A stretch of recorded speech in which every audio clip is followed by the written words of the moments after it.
This is the Music History In-Depth podcast for February 5th through the 11th. On this week's show, it is one main story and one main story only. Ladies and gentlemen, the Beatles.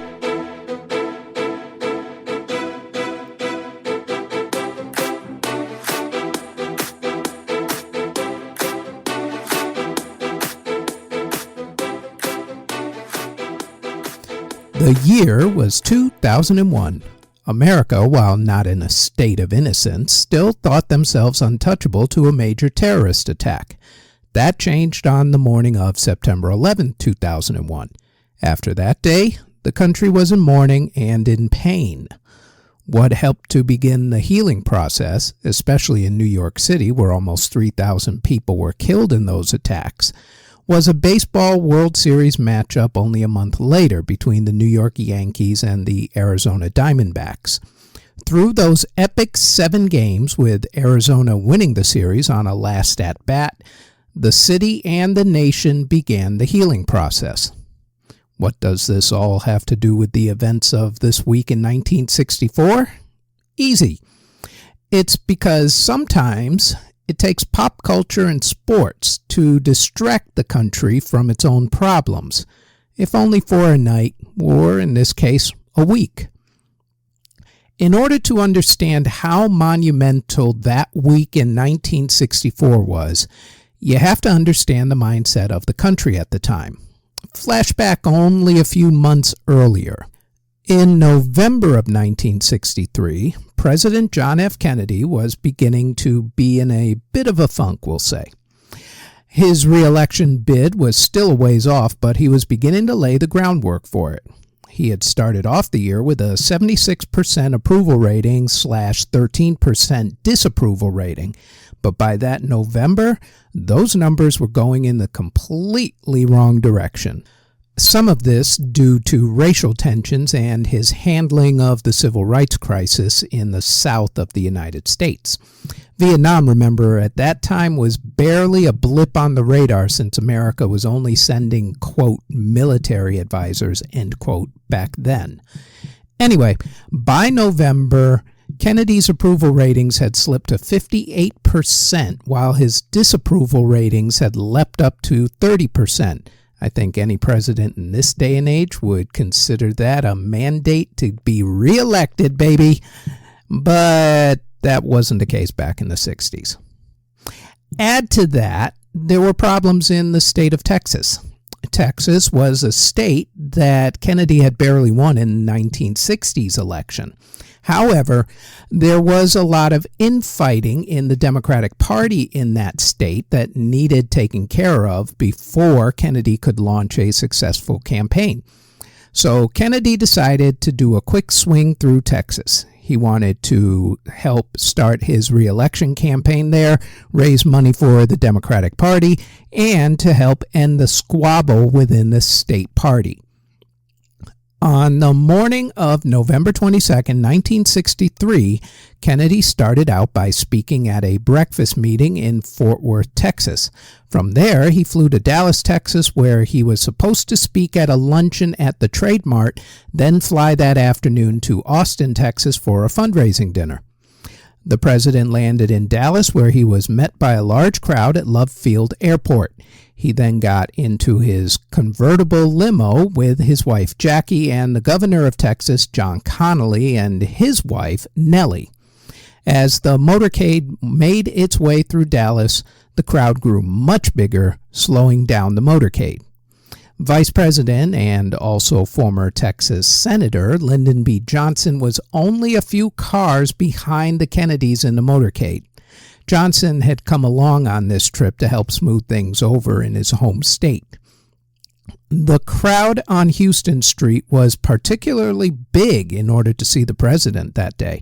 However, they were going to turn onto Elm Street and go through Dealey Plaza, where the crowd was a bit thinner. The car made the left turn off of Houston Street onto Elm Street. As it began going through Dealey Plaza, Nellie Connally turned to President Kennedy and said, quote, "Mr. President, you can't say Dallas doesn't love you," end quote. to which Kennedy said, quote, "No, you certainly can't," end quote. At that moment, just behind his right shoulder, a gun was pointed at him from an upper floor of the Texas School Book Depository. The shooter, Lee Harvey Oswald, fired 3 shots at the slow-moving limo. By the time the third shot struck the president, the crowd of witnesses, deep state members, shooter on the grassy knoll, FBI killers, CIA killers, mob killers, Cuban killers, aliens, President Obama, and every other person who's ever been implicated in the assassination, looked on in stunned, screaming disbelief. The motorcade sped up, got on the nearby freeway, and rushed to the hospital, but to no avail. That third shot was the kill shot. Within an hour of the first shot, President John F. Kennedy Jr. was pronounced dead.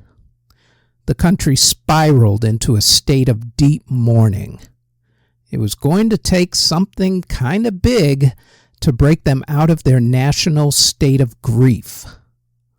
Little did anyone know at the time that a music act that was just beginning to make a name for themselves overseas would help to begin to heal America long before an overseas war and the civil rights movement would help to rip the country apart at the seams.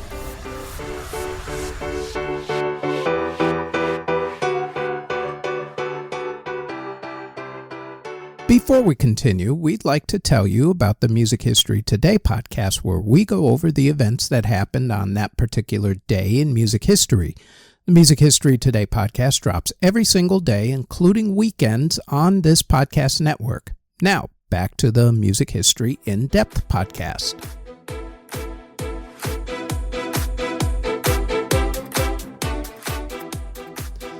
Across the pond, there were 4 lads from Liverpool.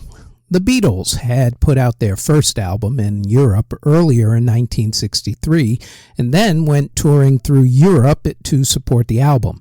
As they toured, the group suddenly became bigger and bigger and bigger.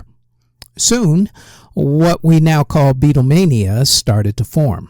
Throngs of adoring fans, mainly female, started showing up at the concerts, and in the streets, and at their hotels, and at the airports.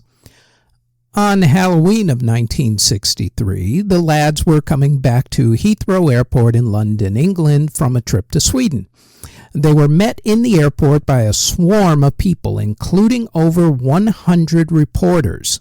Coincidentally, also in the airport at that exact same time was a man who would go on to play a pivotal role in helping them to get their big break in America. Ed Sullivan had the #1 television show in America in terms of variety shows. What Dick Clark was to pop music and daytime television, as Dick Clark's American Bandstand was a Saturday afternoon show, Ed Sullivan was to nighttime television. His show, for instance, broke Elvis Presley and turned Elvis into a superstar. Ed witnessed the Beatles' hysteria and thought that it reminded him of Elvis. Ed got in touch with Brian Epstein, the Beatles' manager, and offered him an awful lot of money to do one appearance on The Ed Sullivan Show. Brian had a better idea. Brian knew that the Beatles had conquered Europe, but what he really wanted to do was to conquer America. Brian made a deal with Sullivan where the band would do multiple appearances and also do a quick tour of the United States at the same time. The PR machine went to work. Capitol Records, who were supposed to be the American distributor, initially refused to release that particular first album, believing that rock and roll in America was a fad and was pretty much dead. At that point, rock and roll had actually given way to teen idols playing a sugar-coated version of pop music. Rock never died in England, though, which is what gave rise to the Beatles in Europe to begin with, so in a sense, Capitol Records were right. at least about American audiences. Even magazines and newspapers considered the genre dead, wondering aloud and in print why a boy band from England was such a big deal. Didn't matter, this was different. So, since Capitol Records refused to release their album, they were initially dropped by the group in favor of VJ Records. The single, I Want to Hold Your Hand, was released in late December 1963, playing first at WWDC in Washington, D.C., and then making its way to the other major cities. The song hit number 1 in January of 1964. 2 albums were then released the month of January, one by VJ Records, and then the other one, not coincidentally, by Capitol, who apparently made amends for the errors of their ways and got to release an album which made them an awful lot of money. Must have seen Jesus, I guess. After all, the Beatles were bigger than Jesus. Okay, that's a story for a whole other podcast episode. We're not going to delve into that too much. Anywho, sorry, John Lennon, that is. In any event, now, to make sure that the band's arrival went well, many deals had actually been struck for the fans who showed up to the airport to get some free merch, like a lot of free merch. Capitol Records, for instance, gave out posters and car stickers, while another company announced that they were giving out a Beatles t-shirt and a $1 bill.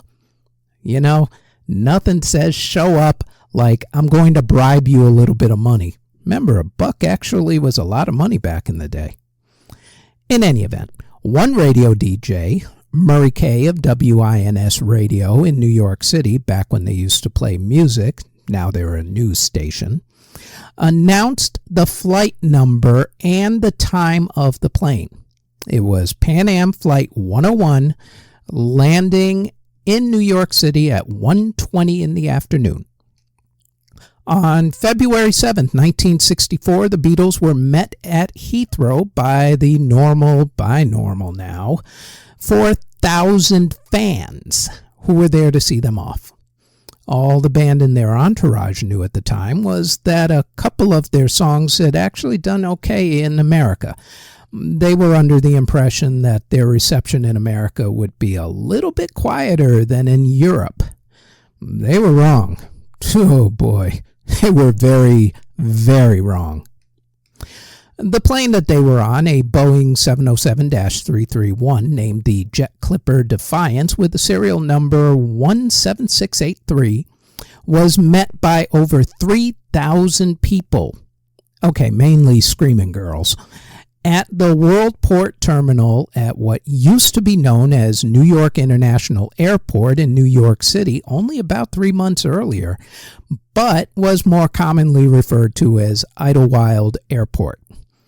See, on December 24th, 1963, only 2 months before the Beatles landed there, Idlewild was renamed John F. Kennedy International Airport in honor of the fallen president, who had only died just over a month, literally, to the day. The band got off the plane, waved to the screaming fans, and then went into the terminal to give their now famous press conference. The boys charmed the press by joking around with them concerning all things, from their haircuts to the city of Detroit doing a Stamp Out the Beatles campaign. Then the band were whisked away to the Plaza Hotel across from Central Park. There, they were greeted by hundreds more fans who had to be held back by a ton of police officers. They set up camp on the 12th floor of the plaza. Some of the people allowed to see them that day included the Ronettes, DJ Murray Kay of WINS Radio, BBC presenter Brian Matthews, who was doing an interview with them, and George Harrison's sister, who lived in the state of Illinois at the time but flew in to see them. At one point, the guys were going a little too squirrely being cooped up in a small hotel room. They felt like prisoners in the hotel with no escape, with screaming fans camped outside watching their every move. So, Ronnie Spector of the Ronettes, who was there, devised a plan to break them out for a few hours. She, the group, and a couple of other people snuck out the back entrance to the Plaza Hotel. And then they went uptown to a small diner in West Harlem, which was heavily black and Latino, to eat dinner. It didn't dawn on any of the patrons at the diner just who was sitting amongst them. In fact, people could have cared less, as Beatlemania had not quite hit the black and Latino communities at that point, I guess. This may have actually been the very last time that the group were out in public and could simply be themselves without feeling like a zoo exhibit. After dinner, they got back to the hotel, snuck in through the back entrance, and went back to the prison that was their floor at the Plaza Hotel. And that was day 1, February 7th, 1964. The British invasion had barely just begun.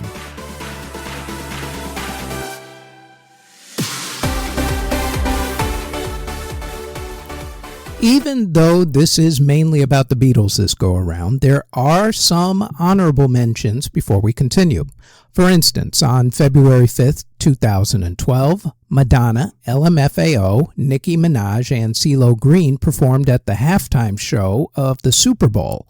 That particular halftime show became the most watched event in television history and is probably the last time that many people will watch something at the same time, now that everybody's entertainment choices are being fragmented. That's 118 million people who saw that performance, by the way. On February 6, 1945, the person most responsible for bringing reggae from the streets of Trench Town, Jamaica to the world at large was born.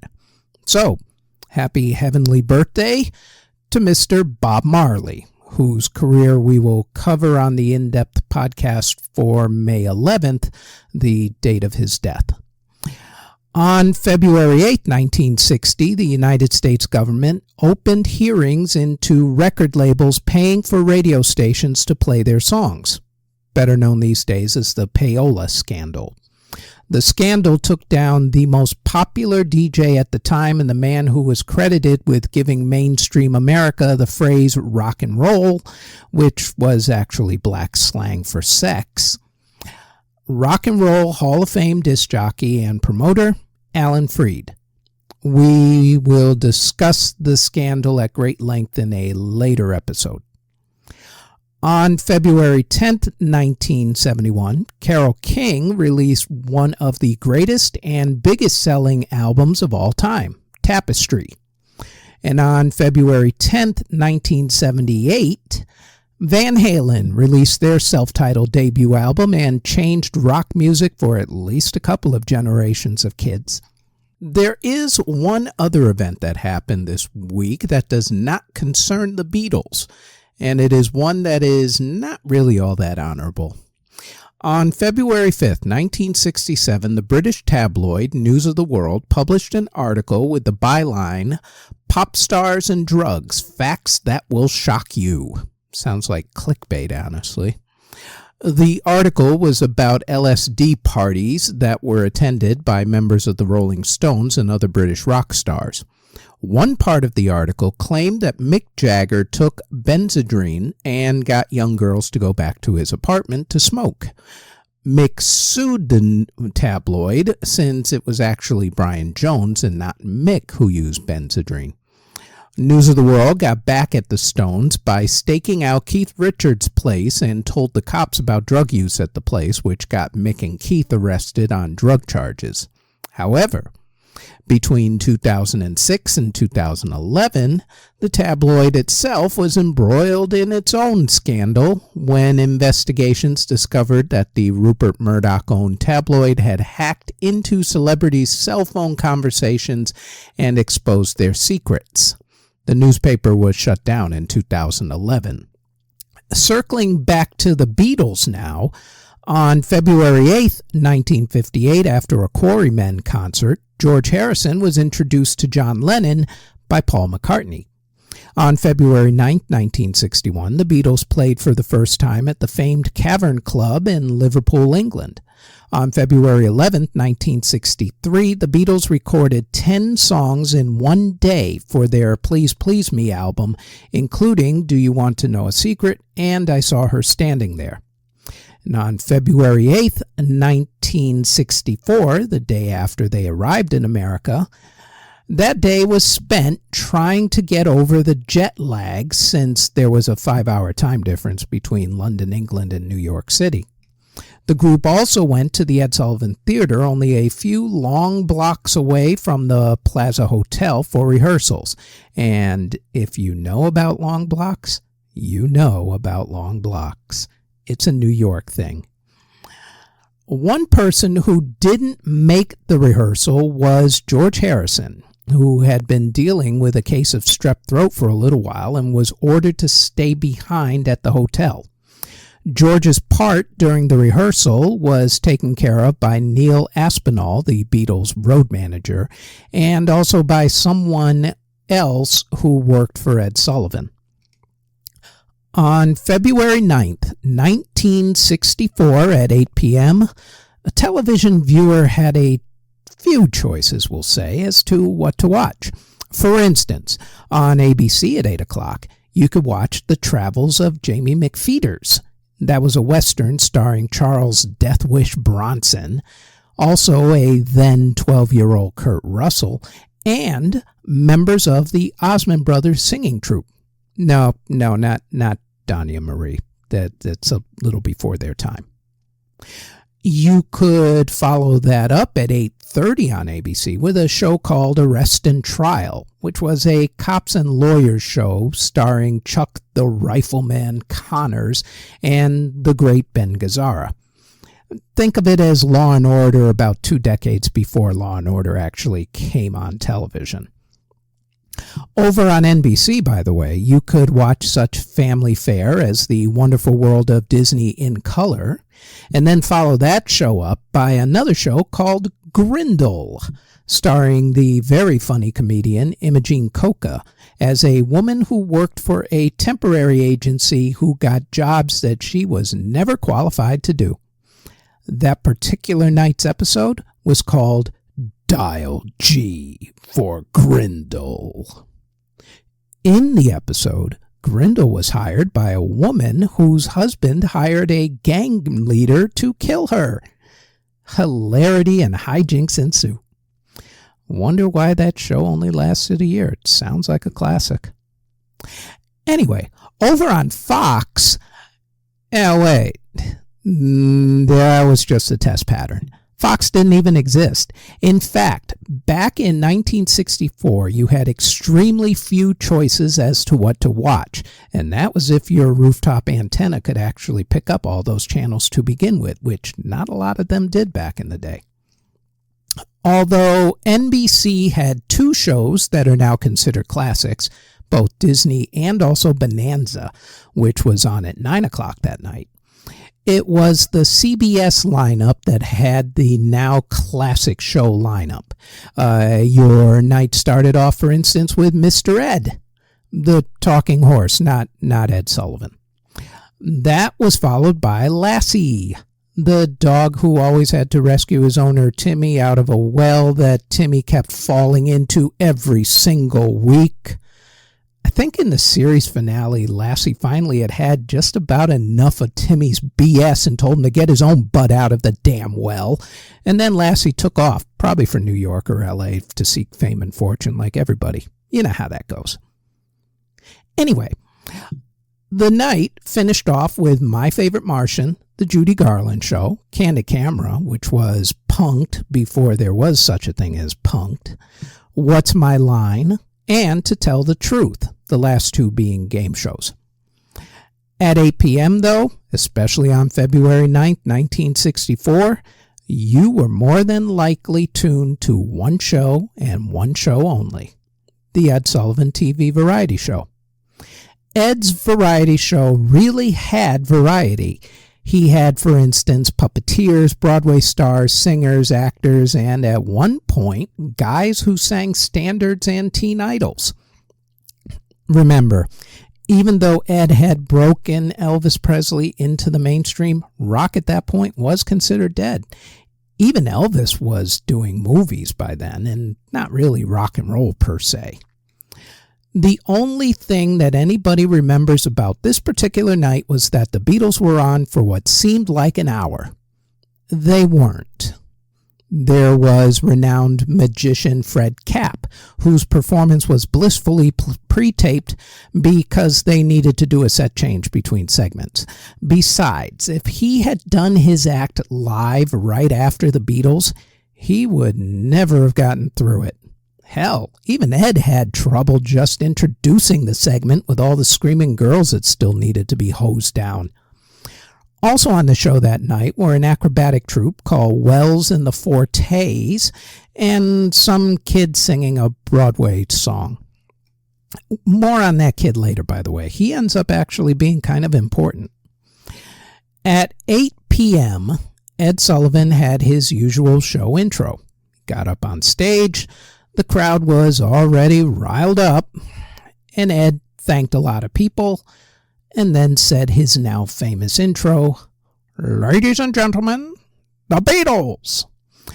And history began to be made, although no one really knew it at the time. The band started with All My Loving, then went into Till There Was You. After that, they played She Loves You, which sent the audience into the stratosphere. The producer of the show cut between the band and the hyperventilating girls, your grandparents, I might add, if they ever bring up anything about how you go crazy over BTS, Taylor, Bieber, Riri, or whoever these days. At one point, there was a caption put under a shot of John Lennon that said, "Sorry girls, he's taken," as he was married to Cynthia Lennon at the time. After She Loves You came the Fred Kapp segment. The band came back to play I Saw Her Standing There and I Want to Hold Your Hand, and then their part of the show was done. The poor acrobatic troupe had to do cleanup duty along with that singing kid. The band would play the next 2 Sundays on the show, one of which was actually taped beforehand. In the meantime, the band went on a short tour of the United States, including playing their first official United States concert in Washington, D.C. on February 11th, 1964. The significance of this particular night cannot be understated. First, it went a long way towards healing the nation after JFK's death, although the nation would soon be ripped to shreds a few years later by the civil rights movement, more assassinations, including Martin Luther King Jr., Robert F. Kennedy, the president's brother, and Malcolm X, along with the Vietnam War, which by the mid-1960s had cranked itself up into a stupendously amazing catastrophe. Second, the Beatles' appearance reinvigorated rock and roll in America, which had suffered greatly after The Day the Music Died, which we covered on the Music History In-Depth podcast last week about the death of Buddy Holly, the Big Bopper, and Ritchie Valens in a plane crash, plus Elvis Presley getting drafted into the United States Army back in 1958. As I said earlier, for a time between the late 1950s until the early 1960s, we'll say, the rock and roll landscape was a bunch of bubblegum teenage pop idols, and rock and roll looked like a fad that had pretty much run its course. What people didn't realize, though, was that the British kids had picked up rock and roll, helped out by British concert tours by African-American artists like Chuck Berry, Little Richard, Fats Domino, Howlin' Wolf, B.B. King, etc., etc. After the Beatles came to America, though, things changed drastically, because soon every record label had to have their own British rock band. The Kinks, the Rolling Stones, the Who, etc. started the trek across the pond that became known as the British Invasion.